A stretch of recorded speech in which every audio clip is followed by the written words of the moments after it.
Puldapi TV, TV-nya umat Islam. Dolalah wa kullu dolalatin finnar. Ikhwati iman, para pemirsa yang mengikuti kajian ini melalui Zoom, rahimani wa rahimakumullahu jami'an. Tema kajian kita pada pagi ini adalah persiapan hidup sesudah mati. Nampaknya semakin mengingatkan kita ya, akhir-akhir ini sampai kemarin, mungkin sampai hari ini belum buka WhatsApp ini. Ketika buka WhatsApp, yang muncul adalah kalimah-kalimah istirja.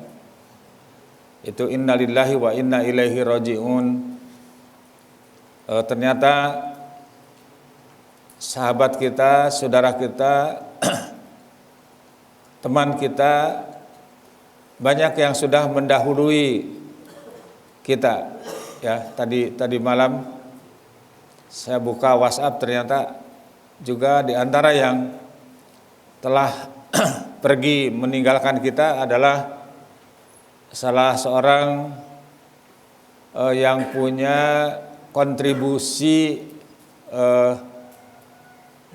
keberadaan pesantren kita, termasuk orang yang dulu ngajak saya ke sini, Pak Haji Wakiman, Allah yarham, sudah meninggal beberapa hari yang lalu. Kemudian kakaknya teman, kemudian juga sahabat pengajian di Pondok Gede hampir setiap hari. Dan tentu saja itu adalah merupakan satu hal yang juga akan terjadi kepada diri kita. Ya, yang paling penting adalah bagaimana kita mempersiapkan kehidupan kita setelah mati nanti. Jadi artinya yang perlu kita camkan, yang perlu kita ingatkan, yang perlu kita tularkan kepada saudara-saudara kita bahwa Allah Subhanahu wa taala tidak menciptakan manusia ini untuk sementara, tetapi untuk selamanya. Yaitu fase demi fase. Sekarang ini kita sedang ada di dunia. Dan di dunia ini akan berakhir dengan mati. Ya. Setelah mati bukan akhir, atau mati akhir pada kehidupan di dunia, tapi bukan akhir dari segala-galanya, namun merupakan awal perjalanan hidup yang hakiki, yang tiada batas akhirnya. Iman nanti seseorang akan memperoleh kebahagiaan, dia masuk ke dalam surga Allah Azza wa Jalla, atau justru masuk ke dalam neraka yang penuh dengan berbagai macam penderitaan. Hal ini diingatkan oleh Allah Azza wa Jalla ya, diantaranya catat ini di dalam surat Al-Baqarah ayat 28. Surat yang kedua ayat 28, A'udzubillahi samil alim minasyaitonir rajim. Kaifa takfuruna billah wa kuntum amwatan fa ahyakum summa yumitukum summa yuhyikum summa ilaihi turja'un.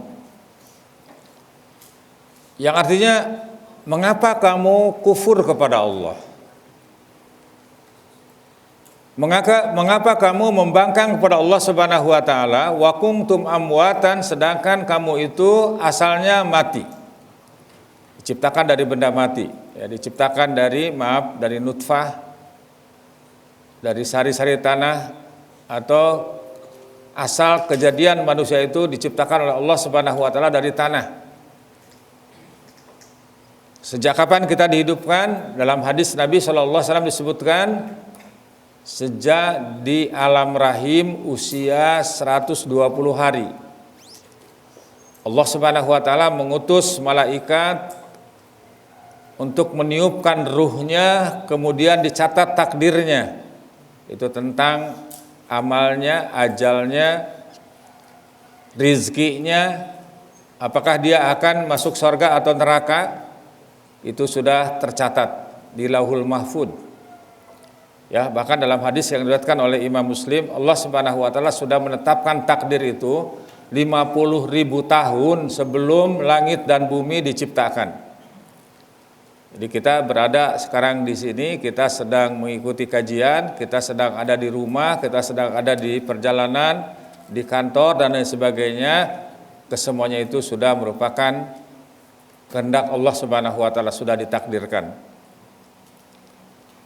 Nah, sampai kapan seseorang akan meninggal disebutkan dalam Al-Qur'an, Allah Subhanahu wa taala sudah menentukan takdirnya. Ya, sudah ada batas waktunya. Ya, dalam Al-Qur'an di surat Al-A'raf surat yang ke-7 ayat 34 disebutkan walikulli ummatin ajal. Dan setiap umat mempunyai ajal, mempunyai batas waktu. Ya. Jangankan kita, lampu ini saja punya batas waktu. Baterai itu punya batas waktu. Kalau sudah waktunya tiba, sudah habis. Ya, kalau ke baterai masih bisa dicas. Kalau hidup tidak bisa diulangi lagi. Fa iza jaa ajaluhum la yastakhiruna sa'atan wa la yastaqdimun. Ya, dan apabila ajalnya sudah tiba, mereka tidak dapat meminta penundaan atau percepatan. Ya, saya ingin ditunda aja, ya. Sekian hari lagi tidak bisa, sesaat pun tidak bisa. Kalau ajal Allah Subhanahu wa taala sudah tiba, tidak ada yang bisa menunda. Ya, atau mau cepat mati nggak bisa. Ya, karena itu adalah merupakan hak prerogatif Allah Subhanahu wa taala. Jadi kita sekarang sedang hidup mulai dari rahim ibu sampai sekarang, sampai kapan wallahu alam. Allah Subhanahu wa taala sudah menentukan ajal kita. Yang jelas di dunia ini hanya sebentar. Ya, ada yang mengatakan bahwa kita hidup di dunia ini hanya 3 hari. Yaitu hari kemarin, hari ini dan besok. Ya. Hari kemarin adalah hari yang sudah lewat. Tidak akan bertemu kembali. Ya, kemarin hari apa? Hari Sabtu sudah lewat, tidak akan ketemu kembali sampai hari kiamat nanti.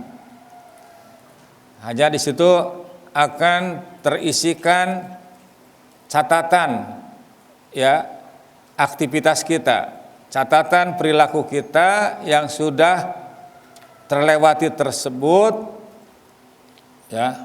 Untuk orang yang berakal ini akan dijadikan sebagai tuntunan, sebagai acuan agar hari ini dan hari esok lebih baik lagi.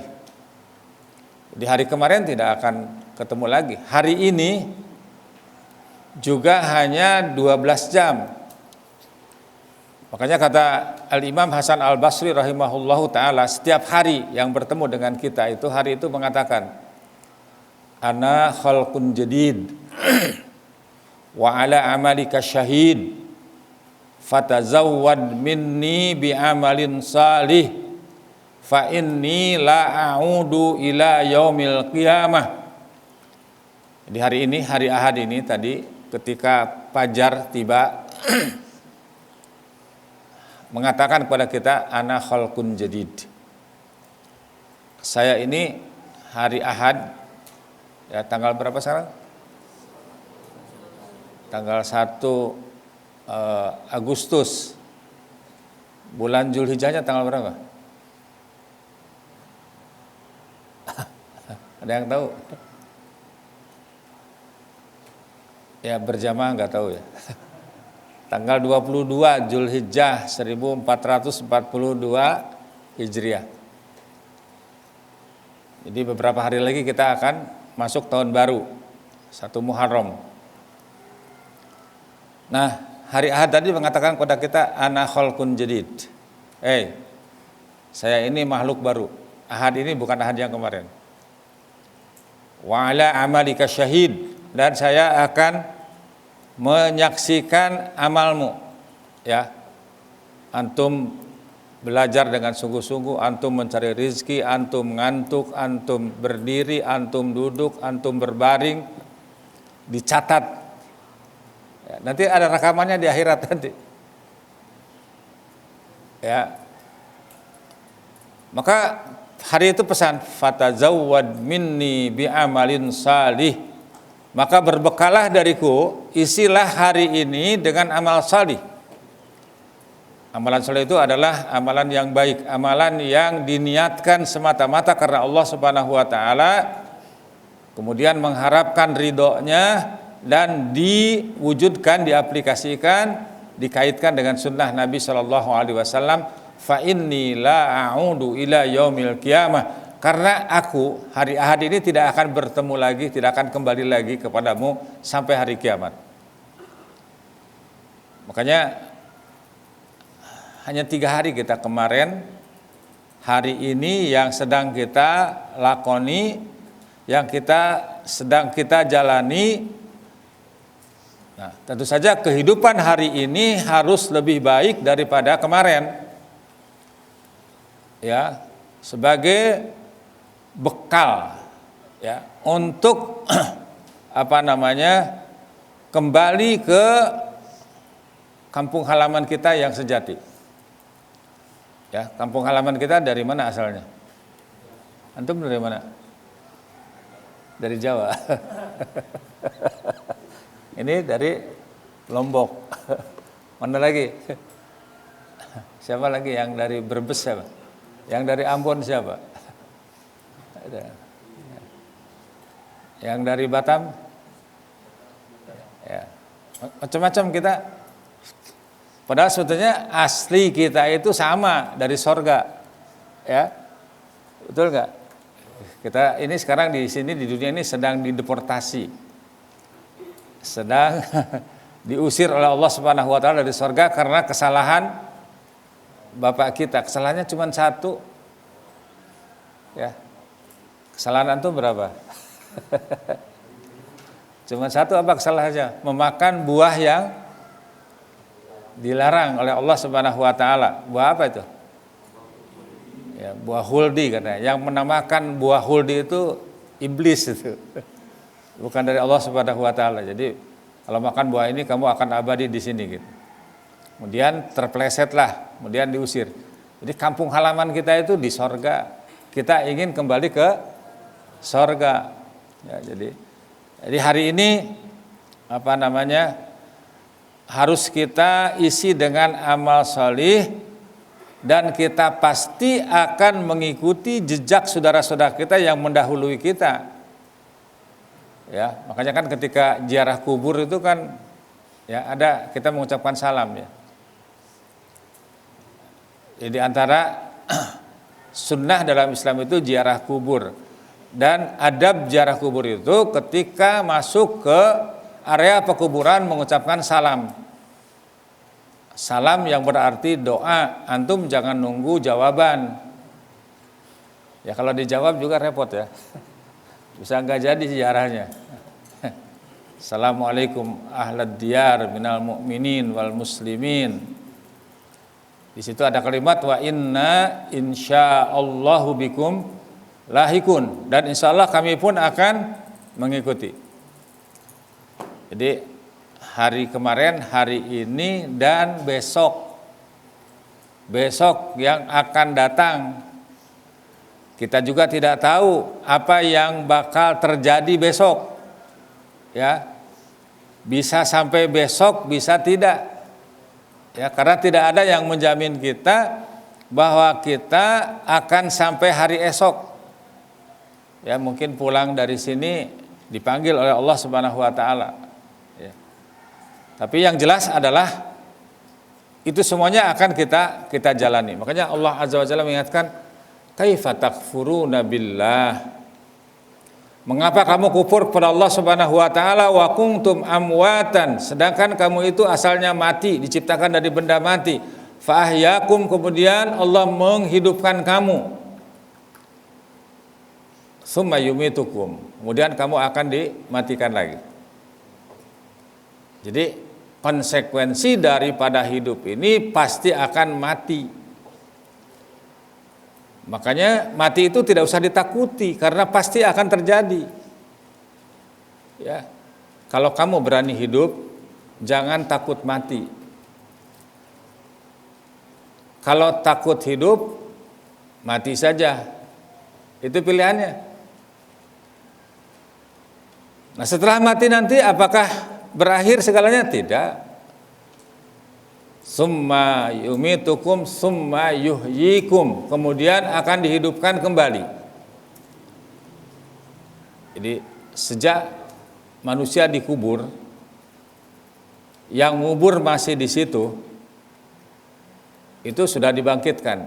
Makanya dalam sebuah hadis yang sahih disebutkan, apabila Rasulullah SAW selesai menguburkan jenazah, beliau berdiri kemudian bersabda, apa kata beliau? Istaghfiru li akhikum was'alu lahu tasbit fa innahu al-ana yus'alu. Mohonkanlah ampunan bagi saudaramu ini. Mohonkan keteguhan. Ya. Fa innahu al-ana yus'alu, sebab dia itu ditanya. Jadi yang ngubur masih di situ, dua malaikat apa? Munkar, Nakir datang. Ada 3 pertanyaan. Makanya ilmu yang paling penting bagi manusia itu yang akan ditanyakan sampai di alam kubur yang pertama nanti. Pertanyaan yang pertama di alam kubur adalah, siapa Tuhanmu? Siapa nabimu dan apa agamamu? Man rabbuka, siapa Tuhanmu? Man nabiyuka, siapa nabimu? Madinuka, apa agamamu? Makanya ilmu yang pertama dan utama harus dipelajari oleh setiap mukmin adalah al-usulus salasah, 3 landasan utama, yaitu tentang Allah, tentang Rasul, dan tentang agama. Kemudian nanti akan dihidupkan kembali. Summa ilaihi turja'un, kemudian kepadanya kalian akan dikembalikan. Ya. Mau orang yang mukmin, yang bertakwa, yang percaya 100% kepada Allah Subhanahu wa taala, baik itu orang yang kafir yang menentang 100% akan adanya Allah Subhanahu wa taala, atau orang yang 50-50, orang yang musyrik. Di samping percaya kepada Allah Subhanahu wa taala juga percaya kepada yang lainnya, semuanya akan dikembalikan kepada Allah Subhanahu wa taala. Ya, jadi kalau kita gambarkan, ya, perjalanan hidup manusia ini, sekarang kita sedang ada di alam dunia. Hanya 3 hari tadi, ya. Hari kemarin, hari ini, dan esok wallahu alam. Sabda Nabi SAW, ini adalah episode tahapan yang paling singkat. A'maru ummati baina sittin wa sab'in. Rata-rata umur umatku ini kisaran 60 sampai 70 tahun. Ya, jarang yang lebih dari itu. Jadi kalau hari ini umur sudah 69 tahun, kira-kira berapa tahun lagi? Apalagi kalau sudah 69 tahun 11 bulan. Kurang lebih 1 bulan lagi. Ya, ada yang lebih, tetapi sabda Rasulullah SAW itu hanya sebagian kecil. Nah, di alam dunia ini manusia dibagi 2, ada yang mukmin, ada yang kafir. Ya, kalau yang mukmin itu orang yang tidak ragu akan adanya Allah, tidak ragu akan adanya Rasulullah SAW, tidak ragu untuk berjuang di jalan Allah. Kalau orang kafir adalah orang yang menolak keberadaan Allah, menolak hukum-hukum Allah, menolak rububiyah, uluhiyah, asma dan sifat Allah. Kemudian yang ketiga ada yang tengah-tengah, orang musyrik. Ya. Musyrik, ada yang musyrik kafir juga otomatis, tapi ada juga yang ya, antara percaya kepada Allah Subhanahu wa taala dan juga masih mempercayai Tuhan-Tuhan yang lainnya. Itu di dunia itu. kemudian akan berakhir dengan mati. Mati tidak sekedar berpisahnya antara ruh dan jasad, tetapi juga akan pindah alam. Alam apa namanya?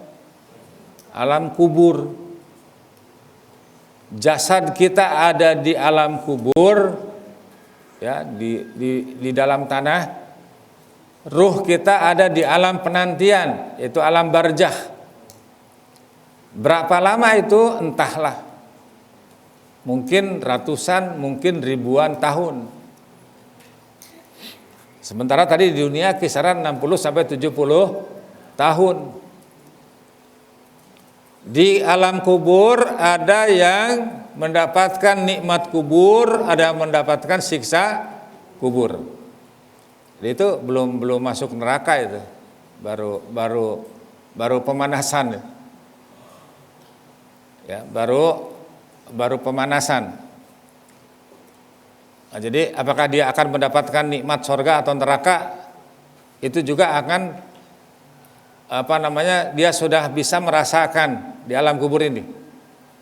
Makanya kan ketika ditanya tadi 3 hal tadi, bagi orang mukmin, bagi orang yang yakin akan Allah, akan Rasul, akan kebenaran Islam, kata malaikat apa? Nam sholihan, tidurlah dengan nyenyak. Yang namanya tidur itu walaupun ratusan tahun tidak terasa. Seperti Ashabul Kahfi.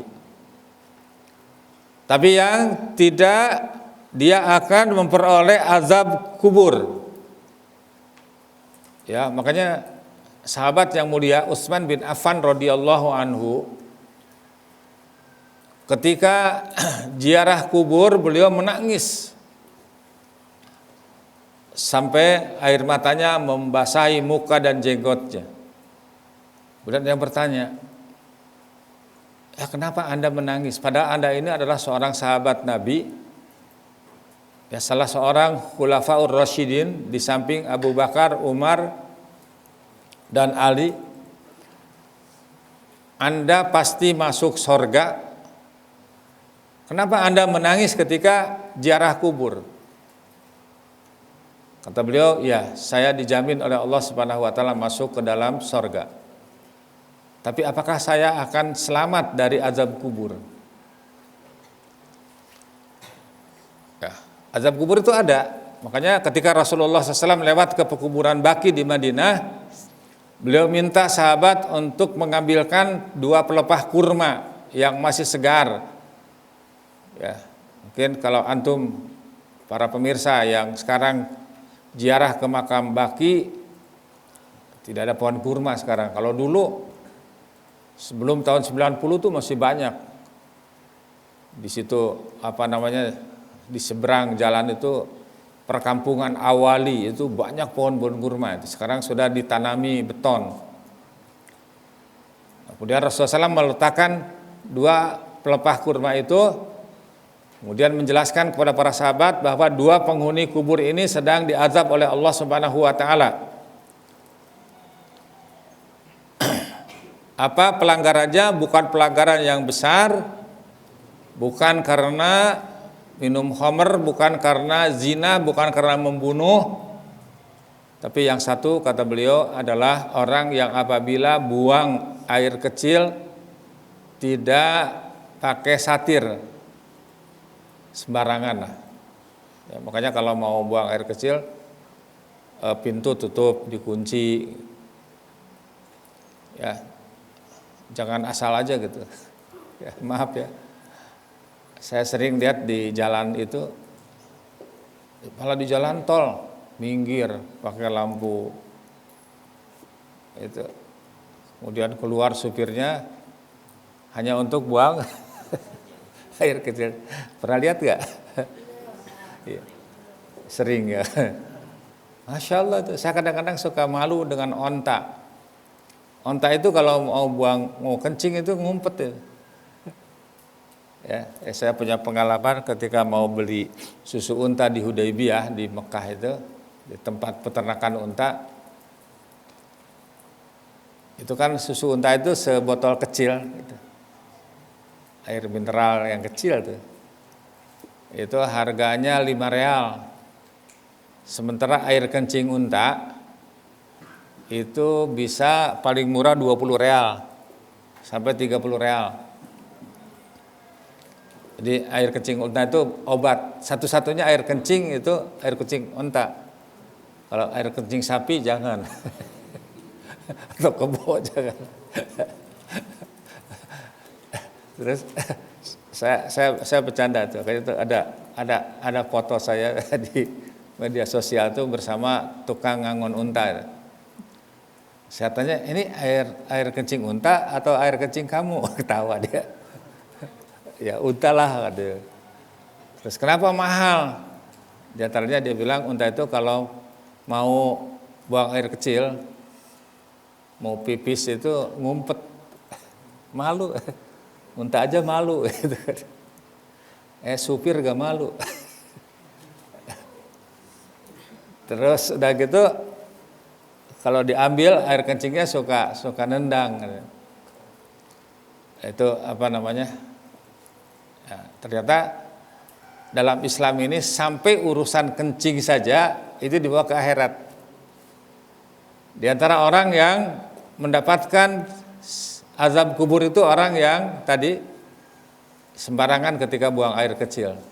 Bagaimana yang besar, yang kecil aja sudah begitu, apalagi yang besar. Yang kedua, orang yang kesana kemari menjadi melakukan namimah.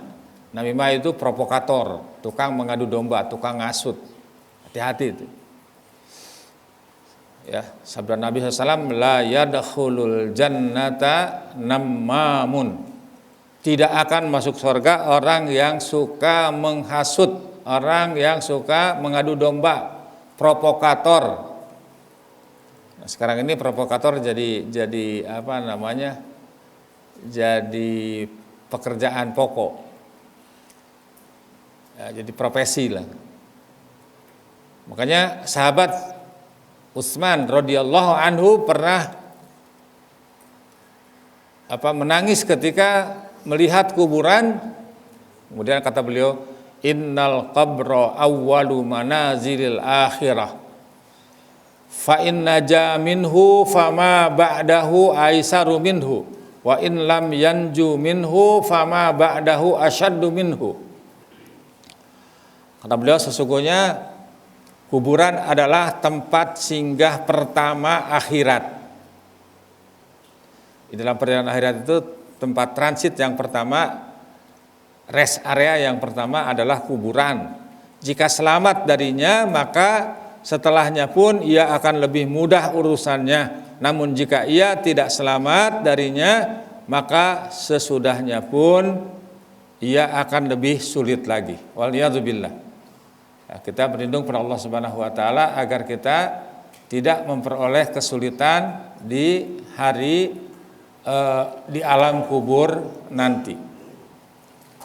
Jadi kita kembali bahwa itu adalah tempat transit setelah mati. Sampai kapan itu? Sampai hari kiamat. Itu ketika malaikat, siapa yang meniup sangkakala itu? Malaikat Israfil. Ya, kalau yang nyabut nyawa malaikat siapa? Malakal maut. Ya. Malaikat Israel itu ada dalam Al-Quran, dalam hadis. Jangan disebut lagi ya. Sampai malaikat Israfil meniup sangkakala yang pertama. Terjadilah pergantian jagat raya. Semua gedung-gedung hancur. Gunung-gunung lebur. Ya, sudah menjadi tanah. Termasuk penghuni alam kubur sudah menjadi tanah. Yang tersisa hanya tulang ekornya. Ya, kalau sekarang kan masih banyak penghuni kubur yang masih utuh. Jasad para syuhada, para nabi, para ulama, para ahli ilmu banyak yang masih utuh, tidak dimakan tanah. Tapi nanti sudah semuanya menjadi tanah. Sampai kapan itu? Nunggu lagi. tiupan trompet yang kedua, yaitu yang disebut Yaumul Ba'ats, hari kebangkitan. Kemudian semuanya dikumpulkan di padang mahsyar, ya. Dari manusia yang pertama sampai yang terakhir ada di situ di padang mahsyar dalam keadaan telanjang, tanpa alas kaki, kemudian juga belum disunat. Ya, sampai-sampai Aisyah radhiyallahu anha mengatakan, apakah tidak saling melihat aurat antara yang satu dengan yang lainnya? Sabda Rasulullah, tidak. Semuanya sudah sibuk dengan urusan masing-masing. Sudah tidak sempat lagi memperhatikan orang lain. Ya, berapa lama di padang mahsyar itu? Di surat Al-Ma'arij ayat yang keempat disebutkan, kana miqdaruhu khamsina alfasanah. Ya, dalam sehari setara dengan 50.000 tahun. Ya, hidup di dunia ini hanya sebentar.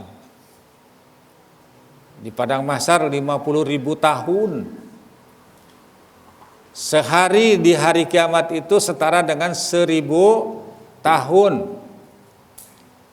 Ya, di surat Al-Hajj ayat 47 disebutkan, inna yauman 'inda rabbika ka'alfi sanatin mimma ta'uddun.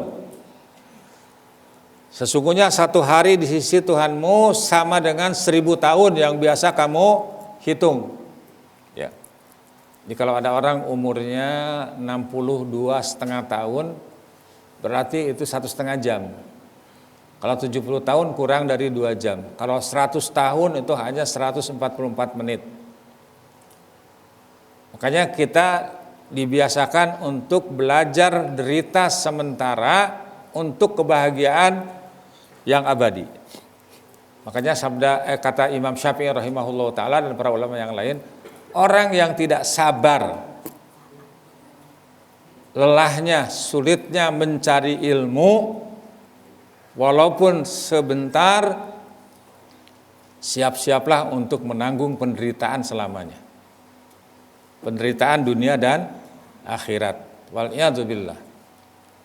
Makanya kita belajar derita sementara untuk kebahagiaan yang abadi. Disuruh untuk puasa minimal sebulan selama 1 tahun, hanya memindahkan waktu makan dan minum. Jaminannya apa? Sorga. Ya, apalagi kalau antum nanti takdirkan, atau yang mungkin para pemirsa yang sudah melaksanakan ibadah haji, di antara salah satu kewajiban bagi jamaah haji itu adalah mabit di Muzdalifah,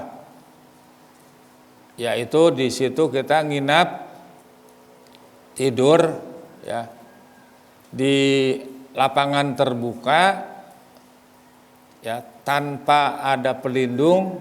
Makanya disebutkan di situ hotel berjuta bintang. Ya, kadang-kadang di pinggir jalan. Ya, saya pernah tidur, ya. Alhamdulillah saya pernah mengalami beberapa puluh kali di situ tidur. Sampai itu ban mobil itu, ban bis itu mungkin 20 cm dari kepala. Pernah juga satu waktu beberapa tahun yang lalu, qadarullah dapat tempat dekat stasiun kereta api.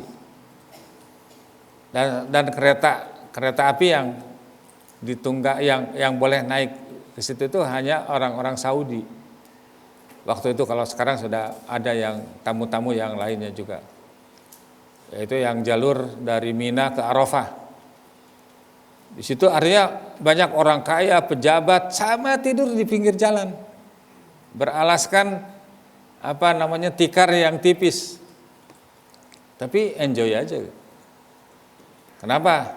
Sebab mereka yakin bahwa Allah Subhanahu wa taala memerintahkan untuk belajar derita sementara untuk kebahagiaan yang panjang, yang abadi.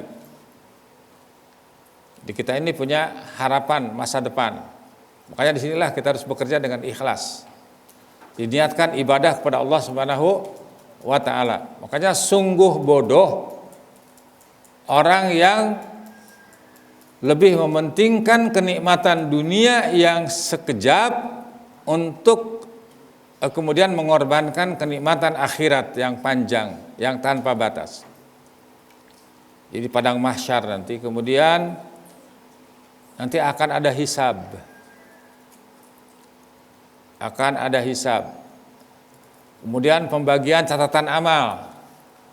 Jadi nanti kalau sekarang kan print out perjalanan hidup kita itu dibagikan. Tidak ada yang kelewat sedikit pun. Ya, ada yang menerimanya dengan tangan kanan, itu berarti dia mendapatkan hisab yang mudah. Ada yang dengan tangan kiri dari belakang, berarti itu ahli neraka. Kemudian ada timbangan, mizan. Kalau itu sudah lulus semua, maka akan berjumpa dengan Nabi SAW di Al-Haud, di telaga beliau SAW. Bayangkan dalam keadaan panas, matahari 1 mil. Sampai-sampai digambarkan oleh Nabi SAW ada yang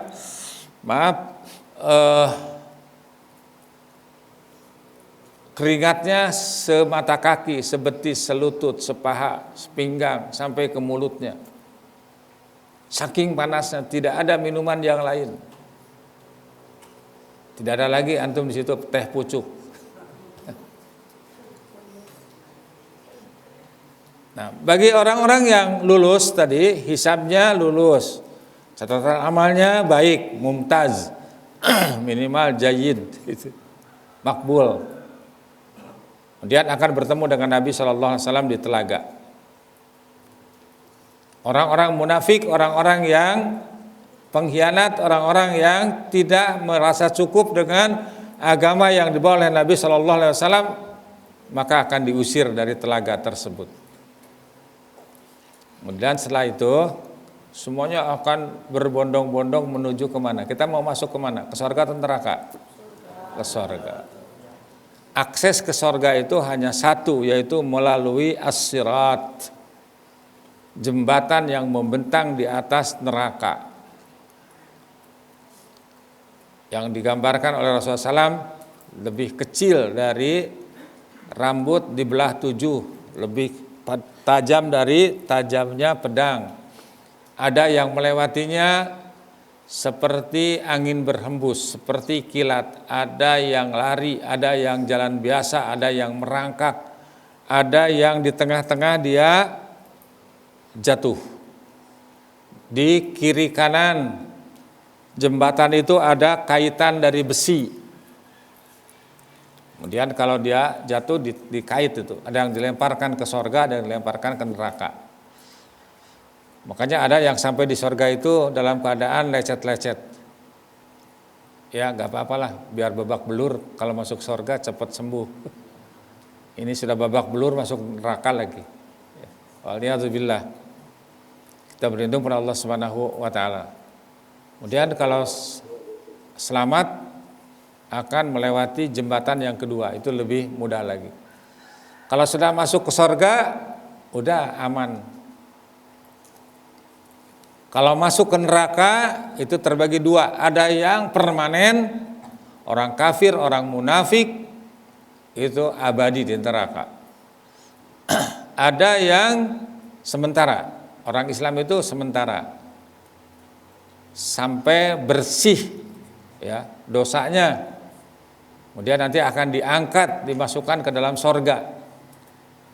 Makanya Allah Subhanahu wa taala berpesan, wala tamutunna illa wa antum muslimun.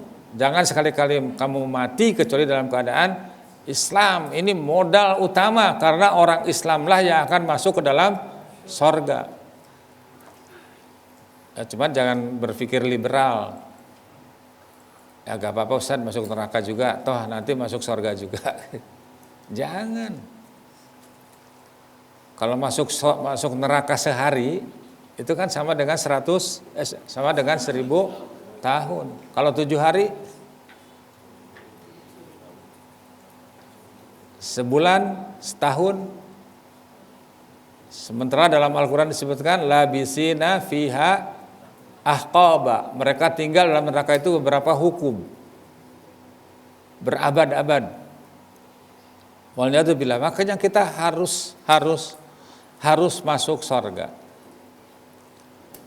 Ya, kendaraan untuk melintasi as-sirat tersebut adalah iman dan amal salih.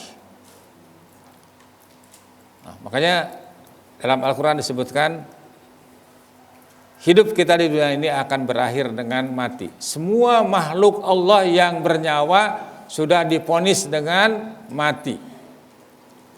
Dalam Al-Quran di surat Ali Imran ayat 185, Allah Azza wa Jalla berfirman, kullu nafsin za'iqatul maut wa innama tuwaffawna ujurakum yaumal qiyamah faman zuhziha 'anil nar wa udkhilal jannah faqad faz wa mal hayatud dunya illa mata'ul gurur.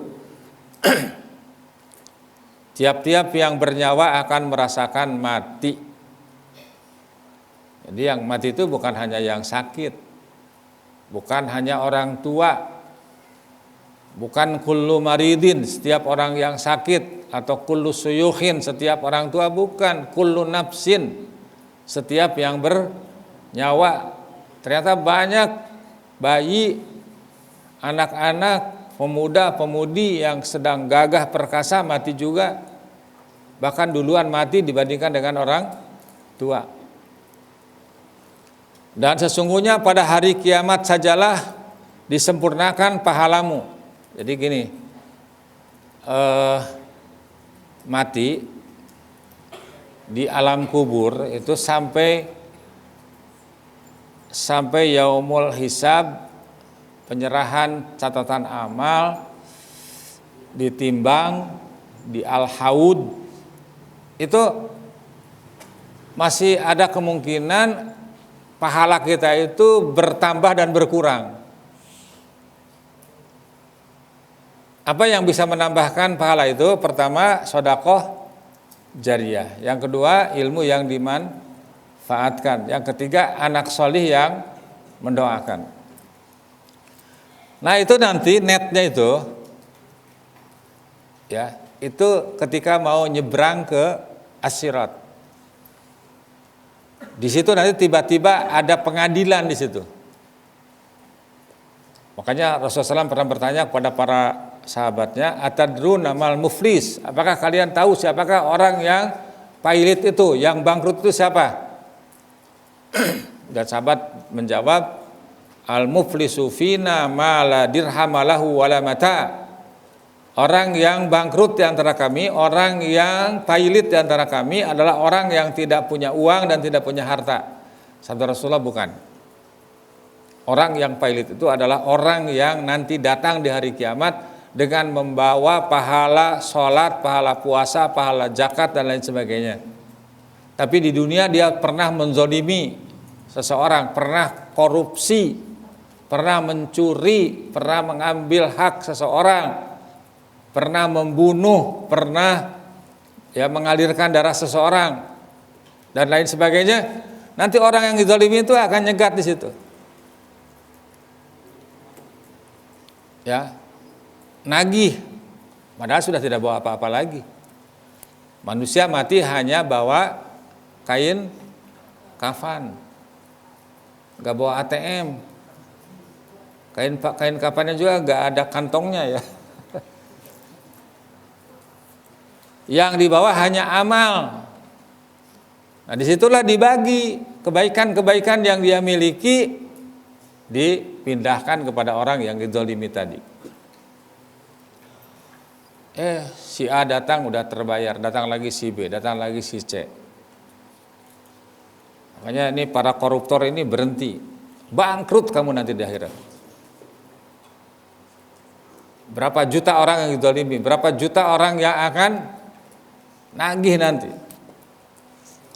Nah, kalau pahala sudah habis, sementara yang nagih masih banyak ini. Dosa orang yang katakanlah yang berpiutang itu nanti dipindahkan kepada dia. Sampai benar-benar habis, bis bangkrut. kemudian dilemparkan ke dalam neraka. Nah, jadi di situ baru bersih itu. Makanya disebutkan di sini wa innama tuwaffawna ujurakum yaumal qiyamah. Jadi sekarang rajin-rajin. Jadi kalau ada postingan wakaf masjid, wakaf tanah, wakaf pesantren, itu harus bersyukur ada yang mengingatkan. Ya, jangan ini Ustadz udah posting lagi. Itu hanya mengingatkan, mau ngasih ya syukur, kalau tidak ya keterlaluan.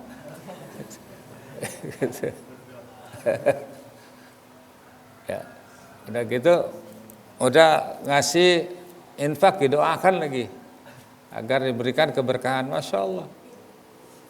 Doa orang-orang soleh, doa penuntut ilmu, doa orang-orang yang sedang kejepit itu, Masya Allah, dikabulkan oleh Allah Subhanahu wa Ta'ala. Makanya ini akan disempurnakan pada hari kiamat. Dan tempat beramal ini sekarang. Kalau sudah mati nggak bisa lagi. Makanya kata sahabat yang mulia Ali bin Abi Thalib radhiyallahu anhu, dunia ini tempat beramal, tidak ada hisab. Nanti di akhirat tinggal menunggu hisab, tidak ada lagi amal. Makanya orang yang sudah meninggal itu butuh permohonan ampun, terutama dari anak-anaknya, doa dari anak-anaknya, doa dari yang lain. Barang siapa yang selamat dari api neraka dan dimasukkan ke dalam surga, maka sungguh dia telah beruntung. Wa mal hayatud dunya illa mataul gurur. Kehidupan dunia itu tiada lain hanyalah kesenangan yang memperdayakan. Jadi mungkin begini, kalau kita lihat dalam Al-Quran, pokok-pokok pandangan akidah Islam tentang mati, ya. Pertama, al-mautu haqqun wa huwa biyadillahi subhanahu. Mati itu sebuah kebenaran, kepastian tentang adanya, pasti akan terjadi, dan dia di tangan Allah Subhanahu wa Ta'ala. Kapan, di mana, bagaimana proses kematian seseorang, itu hanya Allah yang tahu, tidak usah dicari, tidak usah diteliti. Yang penting kita ikhtiar untuk menghindarinya, ya. Tapi yang tahu itu semuanya adalah Allah Subhanahu wa Ta'ala. Tentang kepastiannya, firman-Nya tadi, kullun nafsin za'iqatul maut. Setiap yang bernyawa akan mengalami mati. Ya, mungkin sekarang ada orang yang terpapar corona meninggal. Ada yang tidak terpapar, tidak mati-mati, nanti mungkin matinya setelah corona hilang, bisa saja. Yang jelas dia akan mati juga. Ya, makanya ada pepatah mengatakan ta'addadatil asbab wal mautu wahid wa man lam yamut bisaib mata bi ghairihi. Beragam sebab-sebab kematian dan mati itu sendiri satu, pasti barang siapa yang tidak mati dengan pedang, ia akan mati dengan sebab-sebab yang lainnya. Ya, mungkin kalau sekarang waman lam yamut bil COVID-19, waman lam yamut bil corona mata bi ghairihi. Barang siapa yang selamat tidak mati dengan virus corona, maka akan mati juga dengan sebab yang lainnya. Yang harus kita targetkan mati dalam keadaan Islam dan dalam keadaan husnul khotimah. Seorang ulama Rabbani, Al-Imam Al-Qurtubi rahimahullahu ta'ala mengatakan, ya, di dalam kitabnya At-Tadhkirah juz pertama halaman 12, beliau mengatakan kematian bukan sekedar ketiadaan atau kebinasaan belaka, tetapi mati adalah terputusnya hubungan roh dengan jasad dan bergantinya keadaan dari satu alam ke alam lainnya. Mati musibah terbesar dan bencana paling dahsyat dalam Al-Quran di surat Al-Maidah ayat 106. Maka disebutkan di situ musibatul maut, mati itu adalah musibah. Tapi kata beliau, ada musibah yang lebih dahsyat lagi, yaitu lalai terhadap mati, jarang memikirkannya, tidak beramal sebagai bekal menghadapi kedatangannya. Jadi yang paling penting itu adalah bagaimana kita membekali diri kita sehingga ketika malakal maut itu datang menjemput, kita sudah siap. Kemudian hakikat balasan amal manusia adalah balasan di akhirat. Wa innama tuwaffawna ujurakum yaumal qiyamah, hanya saja akan disempurnakan balasan kamu nanti di akhirat. Wa inna darul akhirah lahiyal hayawan law kanu ya'lamun, di surat Al-Ankabut ayat 64. Dan sesungguhnya negeri akhirat itulah sebenarnya kehidupan jika kalian mengetahui. Tapi sayang banyak orang yang tidak tahu. Ya, kasihan itu. Ada orang sudah tua, usianya sudah di atas 70 masih mengatakan, sekarang ini masih ada orang yang menteror, yang memiliki ideologi tertutup, dia bilang, yang suka mengiming-imingi dengan sorga, menakut-nakuti dengan neraka, padahal dia sendiri belum pernah masuk sorga atau neraka. Itu kasihan. Ya kalau sudah tahu mah semuanya juga akan beriman. Justru di sini diuji kita. Kemudian hakikatul fauj huwa faujul fil jannah. Hakikat kemenangan yang hakiki manusia adalah menang, meraih sorga. Jadi yang sukses itu kalau masuk sorga. Famang zuhziha anin nar wa udkhilal jannah faqad faz. Tadi di surat Ali Imran ayat 185. Barang siapa yang diselamatkan dari neraka dan dimasukkan ke dalam sorga, maka sungguh ia menang, sungguh ia telah beruntung. Nah, sekarang apa modal untuk mendapatkan balasan di akhirat yang baik itu? Modalnya amal salih, amal yang ikhlas dan benar.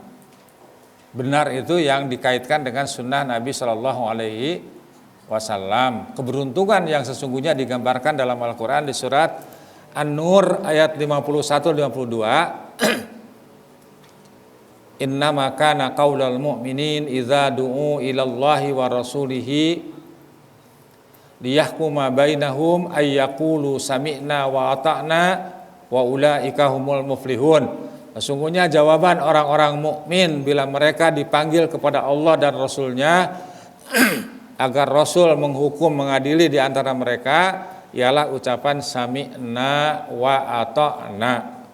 Kami dengar dan kami taat. Sebab manusia ini kalau tidak sami'na wa ata'na, sami'na wa asoina, kami dengar, kami langgar. Atau yang ketiga, sami'na wa pikir-pikirna, kami dengar tapi pikir-pikir dulu, timbang-timbang dulu. Yang sami'na wa ata'na, pilihan yang harus diprioritaskan oleh setiap mukmin, maka Allah menyajikan wa ulaika humul muflihun, mereka itulah orang-orang yang beruntung. Di ayat yang ke-52-nya masih surat An-Nur sebutkan wa may yuti'illaha wa rasulahu wa yakhshallaha wa yattaqi faulaika humul faizun. Faulaika humul faizun. Dan barang siapa yang taat kepada Allah dan Rasulnya dan takut kepada Allah dan bertakwa kepadanya, maka mereka adalah orang-orang yang mendapatkan kemenangan. Jadi itu adalah di antara ayat-ayat yang menjelaskan tentang kematian. Yang terakhir, tausiah yang ingin saya sampaikan adalah yang pertama, lakukan terus-menerus muhasabah, mawas diri. Ya. Kita hitung amalan kita itu banyakkan yang baik, yang buruk atau masih seimbang. Kemudian serius dan sedini mungkin beramal solih. Ketika ada kesempatan untuk beramal solih, untuk berbuat baik, jangan dilewatkan sekecil apapun. Yang ketiga, gunakan kecerdasan intelektual, emosional, dan spiritual yang tinggi. Jadi Islam ini semuanya harus didasari dengan ilmu. Makanya Imam Bukhari menulis sebuah judul dalam kitab sahihnya, al ilmu qoblal amal wal qaul. Ilmu dulu sebelum beramal dan ilmu dulu sebelum berkata dan berbuat. Qoblal qaul wal amal. Kemudian yang keempat, ingat dulu tuh. Rahmat Allah di dunia ini sangat kecil, hanya 1%. Yang Allah berikan di dunia ini hanya 1%. Persen itu ada orang kaya, ada konglomerat, ada 9 naga, 9 cacing, ada orang sederhana, ada orang yang cukup saja, ada orang miskin. Ya, singa juga sayang kepada anaknya, binatang juga sayang pada anaknya. Itu hanya satu sekian persen dari yang 1% itu. Sebagian dari yang 1% itu. Yang 99% itu nanti di akhirat. Hanya untuk orang-orang yang beriman. Jadi yang diperebutkan itu yang 1% saja. Kemudian selalu mengingat mati dan siap-siap untuknya. Sabda Nabi SAW dalam hadis yang diriwayatkan oleh Imam Ibnu Majah dan At-Tirmidzi, aksiru min dzikri hadimil ladzat, yakni al-maut. Sering-seringlah kamu mengingat perkara yang memutus segala kelezatan. Maksudnya adalah mati. Terakhir, ada seorang sahabat Ansor bertanya kepada Rasulullah SAW, ya Rasulullah, ayyul mu'minina afdal? Wahai Rasulullah, orang mukmin manakah yang paling utama? Beliau bersabda, ahsanuhum khuluqa. Orang yang paling baik akhlaknya. Makanya kalau mau menjadi seorang mukmin yang utama, perbaiki adab dan akhlak. Kemudian sahabat itu bertanya lagi, fa ayyul muslimina aqyas? Orang muslim manakah yang cerdas, yang jenius? Beliau bersabda, aksaruhum lil mauti dzikra. Orang yang paling banyak mengingat mati, wa ahsanuhum lima ba'dahu isti'dadan, ulaikal aqyas. Dan paling baik persiapannya untuk kehidupan setelah mati. Mereka itulah orang-orang yang cerdik, orang-orang yang cerdas. Ya, mudah-mudahan kita termasuk orang-orang yang mendapatkan husnul khatimah, mati dalam keadaan kebaikan. Baiklah, itulah karena waktu juga yang membatasi kita, itulah yang bisa saya sampaikan. Sebelum diakhiri ada beberapa pertanyaan. Pertama dari pemirsa melalui chat. Waalaikumsalam warahmatullahi wabarakatuh. Amin ya rabbal alamin. Jazakumullah khairan atas doanya.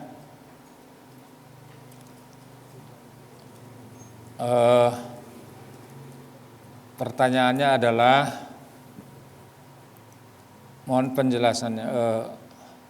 Ustaz, bagaimana kategori orang munafik?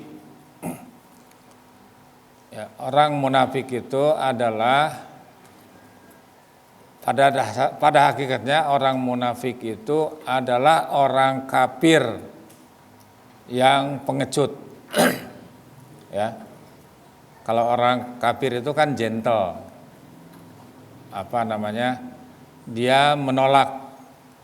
Ya, dia menolak kebenaran. Dan dalam Al-Quran disebutkan dalam 2 ayat itu, ketika Allah mengklasifikasikan manusia ada 3. Ada manusia mukmin muttaqin, itu di surat Al-Baqarah ayat 2 sampai ayat 5. Kemudian yang kedua, orang kafir itu hanya 2 ayat. Innal ladzina kafaru sawaun alaihim a'angdartahum am lam tungdirhum la yu'minun. Sungguhnya orang-orang kafir itu sama saja bagi mereka, engkau beri peringatan ataupun tidak engkau beri peringatan, engkau ancam ataupun tidak, mereka tidak akan beriman. Kenapa? Khatamallahu ala qulubihim wa ala sam'ihim wa ala absarihim ghisyawatu wa lahum adzabun azim.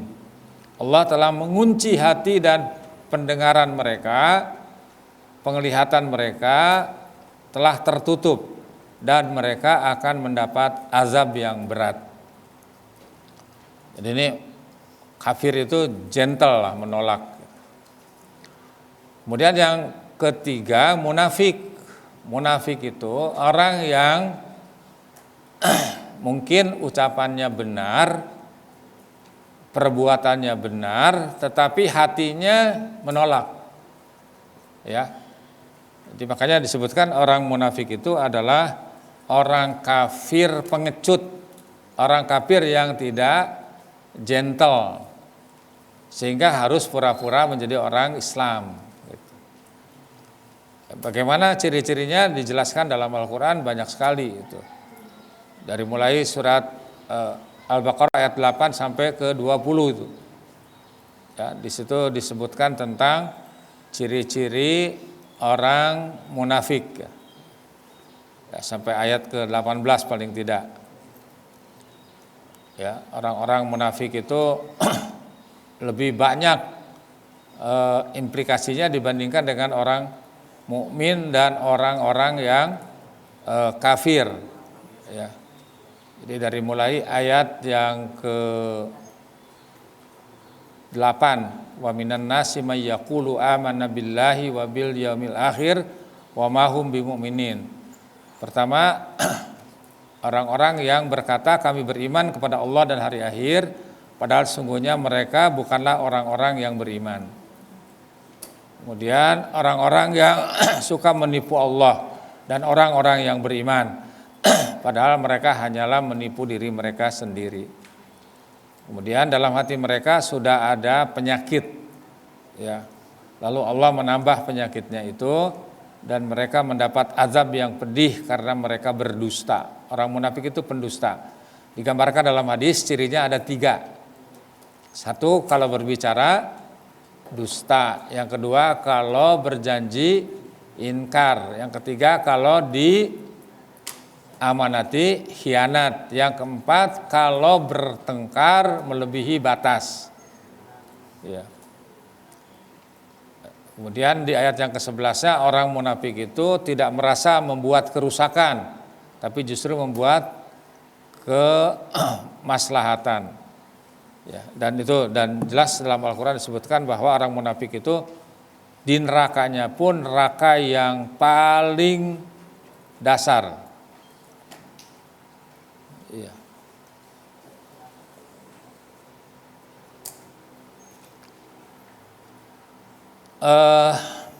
Pertanyaan yang kedua, Assalamualaikum warahmatullahi wabarakatuh, Pak Ustaz.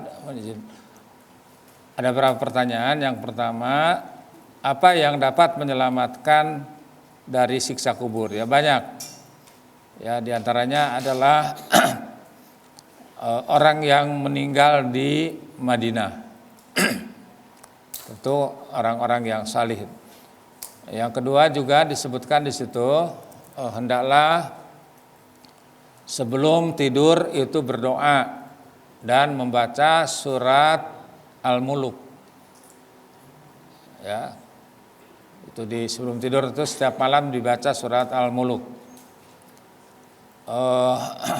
Kemudian juga kata Imam Nawawi rahimahullahu taala, barang siapa yang menguasai dan mengamalkan 40 hadis yang ada di dalam Kutub Arba'in An-Nawawiyah, maka dia akan selamat dari siksa kubur.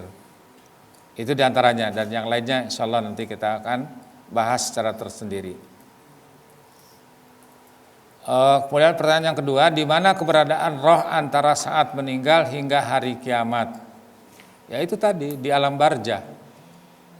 di alam barzah, di alam penantian. Ya. Itu hanya sebatas itu yang kita tahu dari penjelasan Allah Subhanahu wa taala dan Rasulullah sallallahu alaihi wasallam. Kita tidak bisa lebih jauh berbicara tentang ruh. Karena Allah Subhanahu wa taala sudah membatasi kita dengan firman-Nya, wa yas'alunaka 'anir ruh qul lirruhu min amri rabbi wa ma utitu minal ilmi illa qalila. Apabila ada orang bertanya tentang ruh, katakanlah bahwa ruh itu urusan Rabbku, urusan Tuhanku, dan kamu, ini Rasulullah ini, apalagi kita, tidak diberi ilmu tentang ruh itu kecuali hanya sedikit. Dan Rasulullah sendiri mengatakan, apabila kamu ditanya tentang ruh, maka lebih baik diam. Ya Allah alam bisawab. Kemudian apakah orang yang meninggal dapat melihat keluarganya yang masih hidup? Ya, wallah alam, mungkin bisa. Bisa, ada yang bisa dilihat, ada yang tidak. Yang pasti tidak bisa dilihat. Yang lebih jelas itu, karena contoh umpamanya dalam hadis yang diriwayatkan oleh Imam Ahmad, ada seseorang yang sedang disiksa, diazab oleh Allah Subhanahu wa taala, kemudian tiba-tiba malaikat menghentikannya. Ya, kemudian kenapa berhenti? Kemudian dia mengatakan bahwa ini karena permohonan ampun dari anakmu. Ada juga yang di sorga, ternyata dia dapatkan balasan yang di luar dugaan dia. Kemudian ditanya juga, ya Rabb, kenapa saya mendapatkan sebaik ini, sebanyak ini? Kemudian juga diberitahukan, bistighfari waladik, ini karena permohonan ampun dari anakmu. Jadi kalau dia tahu berarti tidak nanya kan? Ya, wallahu a'lam bishawab. Yang keempat, ada peraturan di bank, jika berhutang meninggal maka hutangnya dianggap lunas. Apa pandangan Islam maksudnya? Adalah apakah di mata Allah Subhanahu wa taala itu telah dianggap hutang atau berarti lunas? Jazakumullahu khairan wa iyyakum jazakumullahu khairan. Ya, pertanyaan yang terakhir ini mungkin bisa antum tanyakan kepada para asatidzah yang mumpuni di bidang ini ya. Wallahu a'lam bishawab. Jazakumullahu khairan. Enggak ada di itu. Ya. Baiklah, kepada para penanya yang belum bisa dijawab pada kesempatan ini, mudah-mudahan bisa dijawab pada kesempatan yang akan datang, atau juga bisa ditanyakan kepada para asatidzah narasumber yang mumpuni yang bisa memberikan jawaban sesuai dengan apa yang dikehendaki oleh Allah Subhanahu wa taala dan Rasulullah sallallahu alaihi wasallam. Baiklah, kita akhiri dengan tasbih kafarah. Wassallallahu ala Muhammadin wa ala alihi washabihi wasallam. Wa akhiru da'wana walhamdulillahirabbil alamin. Subhanakallahumma bihamdik asyhadu an la ilaha illa anta astaghfiruka wa atubu ilaik. Jazakumullahu khairan. Wassalamualaikum warahmatullahi wabarakatuh.